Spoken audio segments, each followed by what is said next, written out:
So, how I first paid attention to it, one of my exploring friends was exploring it and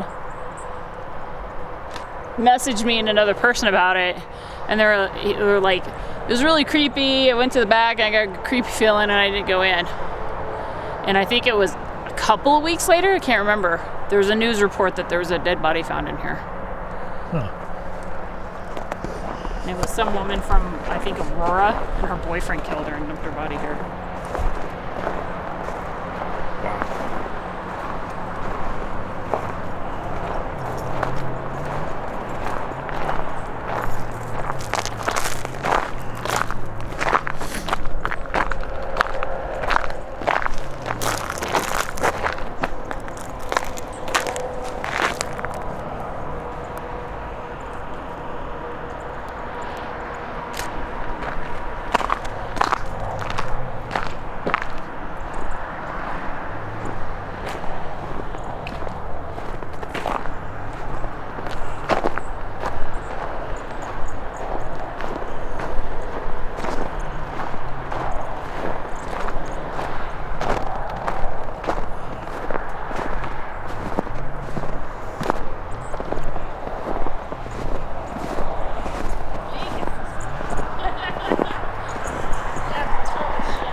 Wow.